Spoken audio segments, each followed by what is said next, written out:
This could have been someone's front yard or a crowded housing development. Lots of pavement, not much grass. 600 acres of suburban sprawl was about to happen here on the riverbank at a place called Blythe Ferry, where the Hiwassee and the Tennessee rivers come together just above Chattanooga.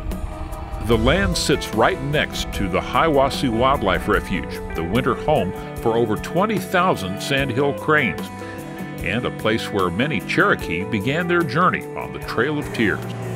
There was the possibility of dense development and actually a wastewater treatment plant. But the development failed. The property went back to the bank, and not much happened for close to 3 years. Usually that little hawk is down there in that tree, but I ain't been able to find him.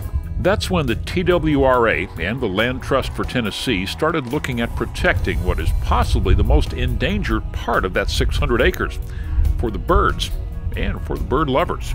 I enjoy being out here away from all the people, just enjoying watching the birds and seeing the river and everything else. It's just peaceful to me.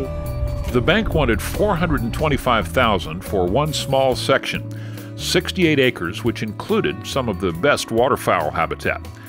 TWRA paid just over half of that, and the Land Trust found private and corporate donors to make up the rest.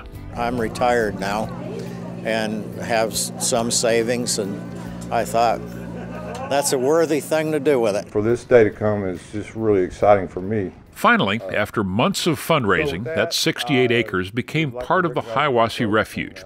And in January, right after the dedication, some of the people who gave money and helped organize the purchase looked over that land the way a sandhill crane would, from the water. One of the things that makes this such an interesting area to visit is the amazing diversity of wildlife out here. No matter what time of year you come, there is always something to see. Nearly all the sandhill cranes in the eastern half of the country migrate through here, about 50,000 of them just last winter.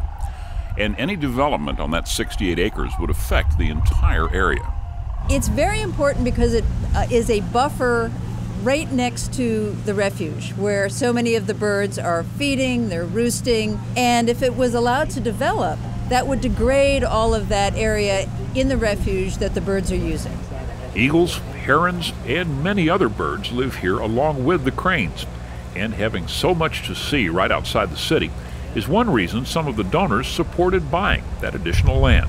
Just to realize how special this place is and how important it is in terms of the life cycle of the sandhill crane and other birds and other types of wildlife. To know that this is really in the backyard of a major metropolitan area, but that efforts have been made to protect and preserve this special place.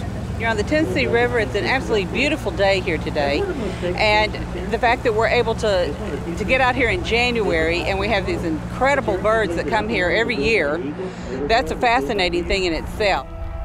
TWRA and the Land Trust have done projects like this one all over the state, and it's not unusual for one successful preservation to lead to another nearby, as landowners see the value of setting land aside for conservation. So often when we protect one piece of property, it's an inspiration to neighbors. They learn, they're curious, and they go, gosh, that's really what I want to do with my property too. I feel very confident that this piece is going to lead to some other great results for this area. The whole Hiwassee refuge system is about 2,500 acres, a little bit more after today, but we really would like to add about another 500 acres, which would adjoin where we are now and really complete us. It would take us over from Highway 60 all the way over to the river. That would take some serious grant writing and fundraising, but it's not hard to see why so many people have been willing to help already. Because thanks to a lot of hard work and cooperation, this is one part of our state where undisturbed natural land is going to stay that way. I'm Craig Owensby on Tennessee's Wild Side.